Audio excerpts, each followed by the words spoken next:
So I rewatched Pushpa 2 the rule. और ये movie देखने के बाद ना, जब मैं थिएटर से बाहर निकला तो मैं डिप्रेशन में नहीं था, मैं था रिग्रेट में। रिग्रेट मुझे इस बात का था कि मैं ये मूवी थिएटर की जगह ना यार ओटीटी पे देख सकता था, मेरे पास ऑप्शन था। लेकिन इसकी हाइप, पुष्पा की सोशल मीडिया का swag, after the fabulous performance of FaFa in Aavesham, यार फाफा को एज विलन देखने की चाह ने ना मुझे मजबूर कर दिया कि मैं इस मूवी को जाके थिएटर में देखूं। बट आज हम इस वीडियो में ना पुष्पा 2 द गू के बारे में बात करने वाले हैं। तो स्पॉइलर अलर्ट यार पहले ही, और जिन्होंने मूवी देख ली है ना, my condo to you guys. Pushpa समझे या ना समझे, मैं ना तुम्हारा दर्द जरूर समझ सकता हूं, और इसीलिए ना मैं ये वीडियो बना रहा हूं। और जिन्होंने यार मूवी नहीं देखी ना, तुम लोग सालों इतने किस्मत वाले हो ना, वरना तुम्हें क्या पता सालों कान से खून निकलना क्या होता है। फॉर सिक्योरिटी रीजंस यार इस वीडियो में ना मैं मूवी से रिलेटेड कोई भी फोटो या वीडियो यूज बिल्कुल भी नहीं करने वाला, क्योंकि अब जो मैं तुम्हें बताने वाला हूं ना, वो सुनने की हिम्मत इस मूवी के मेकर्स की भी नहीं है।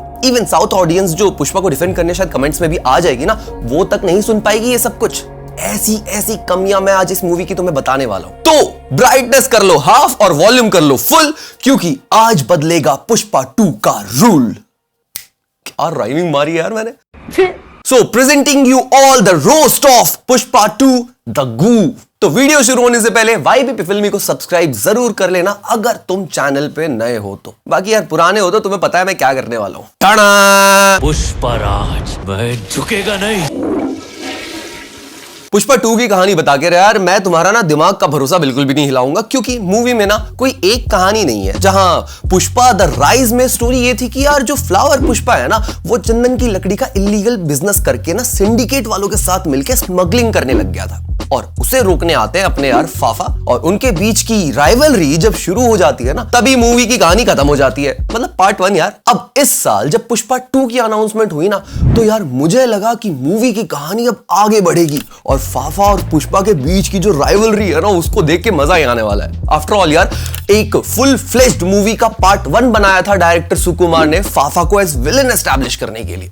बट इस मूवी में ना टोटल 3 टाइमलाइन क्रिएट करने की कोशिश की है बाय डायरेक्टर सुकुमार, जहां फाफा को छोड़ के कोई भी एक रैंडम विलन आ जाता है पुष्पा को चैलेंज करने के लिए। मतलब कोई इज्जत ही नहीं है हमारे फ्लावर की यार।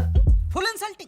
तो 3 टाइमलाइन में से एक टाइमलाइन ये भी है, पुष्पा अब फॉरेन में ना कोई चाइनीज जापानीज लोगों से लड़ता है और वो पानी में गिर जाता है। अब यहां से कहानी शुरू ही होती है कि पुष्पा यहां तक अब आया कैसे। अब स्टार्टिंग में एक चाइनीज या जापानीज विलेन इंट्रोड्यूस करके डायरेक्टर सुकुमार ने यार ये तो एस्टैब्लिश कर दिया कि पुष्पा अब इंटरनेशनल हो गया है। बट अभी तक ना ये हुआ नहीं है, और शायद यार ये होना भी नहीं चाहिए, क्योंकि यार ये वायरस ना यहीं रोक देना चाहिए।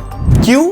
उसके रीजंस देने से पहले ना मैं तुम्हें कुछ याद दिलाना चाहता हूं। 2015 में बॉलीवुड में एक मूवी रिलीज हुई थी पीके नाम से। तो उसमें एक सीन था जब पीके एके एलियन जो अर्थ पे आता है, एंड टू बी प्रिसाइज अर्थ पे इंडिया में आता है, तो उसे ना यहाँ के जो रिलीजियस बिलीव्स है ना उसके बारे में कुछ पता नहीं होता।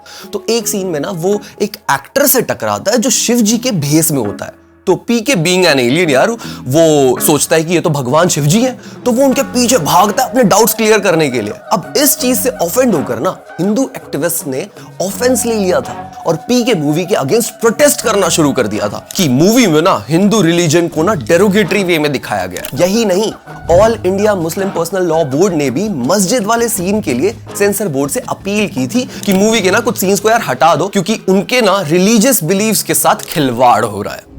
ओके, अब ये सब एक एलियन कैरेक्टर के अगेंस्ट खड़े हो गए थे जो बस इस बिलीव को समझने की कोशिश कर रहा था, जो हमारे रिलीजियस बिलीव्स है यार। चलो फिर सेंसर बोर्ड ने यार मूवी में कुछ सीन्स कट भी करवा दिए और फिर मूवी को रिलीज भी कर दिया गया। अब इसके बाद ना 2017 में मूवी आई पद्मावत।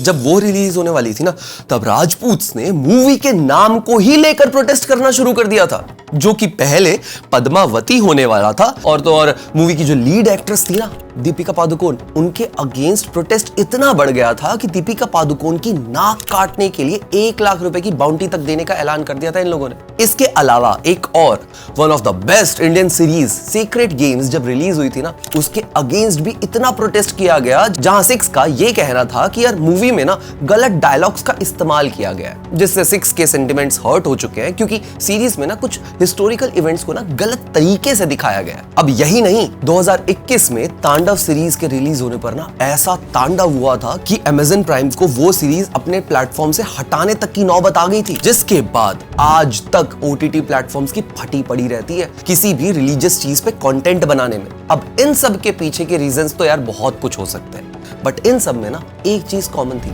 पता है क्या? बॉलीवुड जब भी कोई एक्सपेरिमेंट करता है उस पर सवाल उठाए जाते हैं, लोग प्रोटेस्ट करते हैं, सड़कों पर आ जाते हैं, फिर चाहे मूवी कितनी भी अच्छी क्यों ना हो, पर लोगों के सेंटिमेंट्स बस ना उस एक सीन से जुड़ जाते हैं, जिसके पीछे का वो लॉजिक तो समझना ही नहीं चाहते। पर अगर बॉलीवुड ने कुछ बनाया है ना, तो भाई हम तो प्रोटेस्ट करेंगे। This boycott Bollywood culture has really disturbed the film fraternity. तो अब मैं तुम्हें बताता हूं सो कॉल्ड टॉलीवुड इंडस्ट्री के जो लेजेंडरी झुकेगा नहीं साला पुष्पा 2 द गू में ऐसा क्या था जो नहीं होना चाहिए था। मूवी को ना हद से ज्यादा सेक्सुअलाइज बनाने की कोशिश की गई है।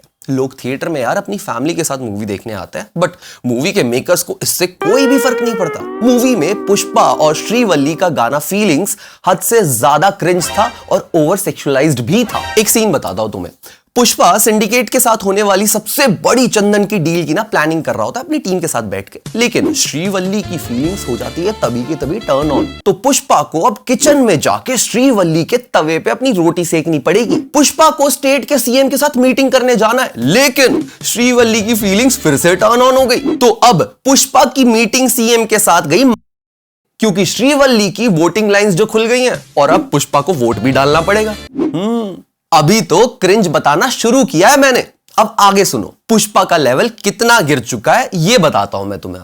अब फाफा का कैरेक्टर ना लास्ट पार्ट में इतना मोलेस्ट हो गया था कि उसके कपड़े तक उतर गए थे, तो इस पार्ट में वो बदला लेना चाहता है। लेकिन सीएम के साथ ना एक मीटिंग में ये डिसाइड होता है कि अगर पुष्पा फाफा को सबके सामने सॉरी बोल देगा ना, तो सब कुछ फिट्टुस, मतलब सब ठीक हो जाएगा और फाफा पुष्पा का पीछा भी छोड़ देगा। तो सीएम ना एक पार्टी ऑर्गेनाइज करवाता है ताकि वहां पुष्पा आके फाफा को सबके सामने सॉरी भी बोल दे। तो पुष्पा वहां आता है, सबके सामने फाफा को सॉरी भी बोलता है। ये चीज फाफा रिकॉर्ड तक करता है। बट पुष्पा जब on the way back to home होता है ना, तो उसे रियलाइज होता है यार पुष्पा की टैगलाइन तो थी झुकेगा नहीं साला, तो वो कैसे झुक सकता है। तो वो वापस जाता है, फाफा की गाड़ी को ठोकता है, उस पे अपनी लुंगी उठाकर मुंह देता है। वाह क्या बात है, मजा आया। मुझे ना उस सेकंड रियलाइज हुआ कि पुष्पा ने मूता क्यों, क्योंकि मूवी में हग तो वो ऑलरेडी चुका है ना। पुष्पराज वह झुकेगा नहीं। बट तभी हो जाता है इंटरवल और मैं भागता हूं यार बाहर। टू बी ऑनेस्ट गाइस, जब इंटरवल हुआ ना, तो मैं अकेला नहीं था जो थिएटर में सो रहा था। मेरे अलावा मेरे दोनों पैर सो चुके थे, मेरे साइड वाला सो चुका था मेरे पैर पे। तो फिर मैंने तो पहले अपने पैर उठाए, फिर घुटना मार के साइड वाले को उठाया कि साले तू भी देखिए क्रिंज। बट अब जो इंटरवल के बाद मैंने विटनेस किया ना यार, मैं चाहता हूं तुम्हारे कानों से भी खून निकले सालो। पुष्पराज वह झुकेगा नहीं। तो अब क्या होता है ना, आउट ऑफ नोवेयर पुष्पा जाता है मंदिर में। क्यों ये बताता हूं, रुको। मंदिर पहुंच के ना वहां पुष्पा काली माता को भेंट चढ़ाता है। उसके बाद वो करता है डांस साड़ी पहनकर, और जब श्रीवल्ली पूछती है स्वामी तुमने ये क्या पहना है और ऐसे क्यों नाच रहे हो, तो वो उसे कहता है कि जो माता के मंदिर में उनका भेष लेकर नाचता है उसकी सारी मनोकामनाएं पूरी होती है। रिलीजियस मूवी राइट, इमोशंस मेरे भी जागे थे। बट तभी वहां आ जाते 7 से 8 लौंडे सेम साड़ी पहनकर, और काली माता की क्ले वाली जो मूर्ति है ना, उस पे से उनकी आंखें उठाकर फेंक देते हैं और उसे तोड़ भी देते हैं। खून खौला, मेरा भी खौला था। ठीक है, डायरेक्टर्स विजन्स वाली लिबर्टी यार दे देते हैं, पर अब वो लड़के ना मंदिर में ही लड़कियों को छेड़ना शुरू करते हैं। किसी लड़की का कंधा पकड़ के उसे घुमा देते हैं, तो किसी के ब्लाउज के ऊपर सिंघम वाला स्टेप करते हैं, और जैसे ही एक लड़की का पल्लू उतरने ही वाला होता है ना, फ्लाइंग पुष्पा आता है और फ्लाइंग किक मार देता है। Fair enough. मंदिर में कुछ बुरा होने से पहले ही उसे रोक दिया गया। फिर पुष्पा इन्हें 1 घंटे तक स्लो मोशन में मारता रहता है, और एट द एंड तुम बिलीव नहीं करने वाले हो जो मैं अब तुम्हें बताने वाला हूं। इस फाइट के एंड में ना सभी गुंडों को ब्रा पहनाकर गधे पे बैठाकर मंदिर में घुमाते हैं।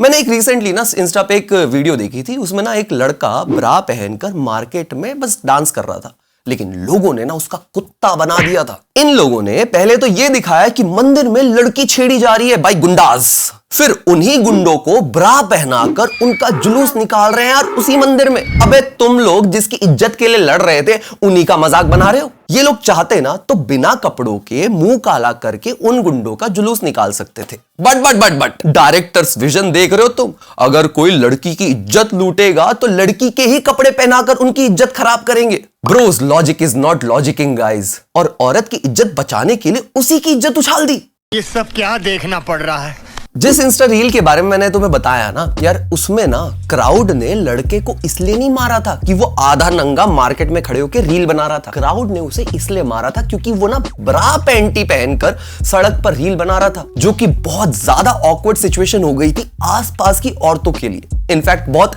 डिग्रेडिंग सिचुएशन हो गई थी वो। बट ये बात पुष्पा थोड़ी ना समझेगा, क्योंकि पुष्पा की बात मंदिर का प्रसाद है, चुपचाप ले लेना चाहिए। ये पिक्चर का डायलॉग है, मैं नहीं बोल रहा हूं। इनफैक्ट इस सीन से पहले ना अल्लू अर्जुन ने एक लेजिट डांस परफॉर्मेंस दी थी मंदिर में काली माता को साड़ी पहनकर, जिसे देखकर थोड़ी देर के लिए यार तुम्हें भी गूज़बम्स आ जाएंगे, मुझे भी आए थे हल्के से। लेकिन फिर उसी डांस परफॉर्मेंस के बाद ना पुष्पा और श्रीवल्ली के बीच में एक रोमांटिक गाना शुरू हो गया सेम मंदिर में। अरे ब्रो, अभी मैं बस भक्ति मोड में ही आया था, बट नहीं, श्रीवल्ली कभी भी टर्न ऑन हो जाती है ना, तो क्या कर सकते हैं यार। Nice. अब तक जो मैंने तुम्हें बताया ना यार, यहां तक तो मूवी सिर्फ 65% ही क्रॉस हुई थी। अब ये सब मैं तुम्हें क्यों बता रहा हूं? क्या मेरा कोई पर्सनल हेट है अल्लू अर्जुन से? नहीं। क्या मैं टॉलीवुड की सच्चाई तुम्हारे सामने लाना चाहता हूं? नहीं। क्या मैं प्रोटेस्ट कर रहा हूं पुष्पा 2 द गू के अगेंस्ट? हां, क्योंकि इस सेंसलेस सीक्वल के लिए ना जो 3 साल लगाए गए हैं, उसके बाद इसकी जो हाइप बनाई गई है, उससे इस मूवी ने ना अच्छे खासे पैसे कमा लिए। जितना ये डिजर्व नहीं करती थी शायद उससे भी ज्यादा पैसे कमा लिए। यहां तक कि इसके 3rd पार्ट की हाइप तक क्रिएट करने की कोशिश की जा रही है कि नेक्स्ट पार्ट में शायद विजय देवरकोंडा शायद विलन होंगे, पुष्पा 3 द रैम्पेज। पर इन सब के बीच ना एक घटना ऐसी घटी है यार जो बहुत दुखद है।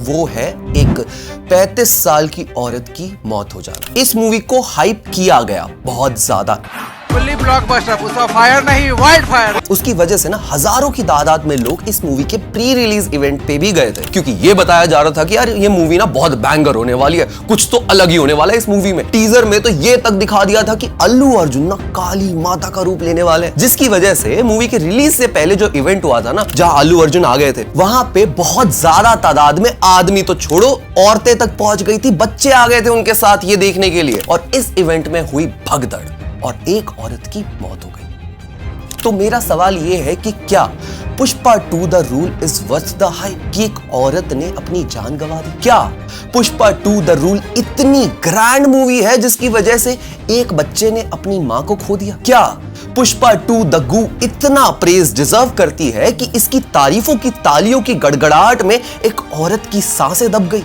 और किसी को कोई फर्क नहीं पड़ रहा? ये मैं तुमसे जानना चाहता हूं।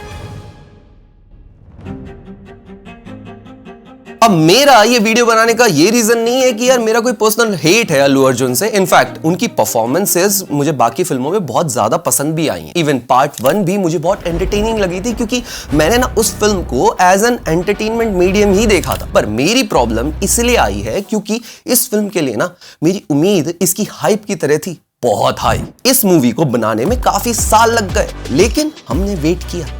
इस मूवी के गाने रिलीज से पहले डिसअपॉइंट करने लग गए थे, लेकिन हमने उसे भी बियर किया। इस मूवी ने फाफा को पार्ट 1 में बहुत अच्छे से टीज किया और फाफा के हम बहुत बड़े फैन भी बन गए, लेकिन इतनी हाइप के बाद, इतने प्रमोशंस के बाद, जिसको कुछ एक्टर्स भी अब एक्सपोज करते हुए दिख रहे हैं, मूवी ने डिसअपॉइंट किया है। जहां आंचल मुंजाल ने यह तक बताया कि पुष्पा 2 की रिलीज डेट जो 15 अगस्त की थी ना, तब रिलीज से बस कुछ हफ्ते पहले उन्हें पुष्पा 2 में रोल ऑफर किया गया था। जब से पुष्पा 2 रिलीज डेट पास आने लगी थी और शूट अभी भी बहुत बाकी था, तो he had stopped sleeping entirely. I mean यार, ये चल क्या रहा है? और ना दिल से बुरा लगता है जब जिस चीज के लिए तुम होप्स रखते हो ना, वो तुम्हारा दिल तोड़ दे। तो काफी वक्त था इस फिल्म को अच्छे से लिखने का, एस्टैब्लिश कैरेक्टर्स में डेप्थ डालने का, लेकिन ऐसा कुछ हुआ नहीं। और प्री प्रोडक्शन में इस स्क्रिप्ट को अप्रूवल भी कैसे मिल गया? क्या किसी ने भी पॉइंट आउट नहीं किया कि ये एक एवरेज स्क्रिप्ट है और इसमें कोई सेंस नहीं बन रही है? अगर अल्लू अर्जुन इस फिल्म के लिए 200-300 करोड़ ले रहे हैं ना, तो क्या स्टार पावर के चक्कर में फिल्म सब कॉम्प्रोमाइज होने लगी गई है क्या? क्योंकि जब भी ऐसी हाई फीस वाली न्यूज आती है ना, मूवीज डिसअपॉइंट करती है, ये इतिहास रहा है। एक चीज तो क्लियर है कि जो भी रूमर्स थे ना इस फिल्म के प्रोडक्शन को लेकर, जो भी पब्लिक में रूमर्स आ रहे थे, कहीं ना वो सच है। जहां एक्टर्स को ही नहीं समझ में आ रहा था कि इस फिल्म की रिलीज डेट कब होने वाली है। अल्लू अर्जुन की क्रिएटर्स के साथ जो लड़ाई हो जाना और उनका सेट छोड़ के चले जाना, ये सब शायद सच है। फिल्म के रिलीज के वीक्स से पहले ही इसका शूट फिनिश होना, जैमी ना सही बोल रहा था, एडिटर्स के तो अब लगने वाले हैं,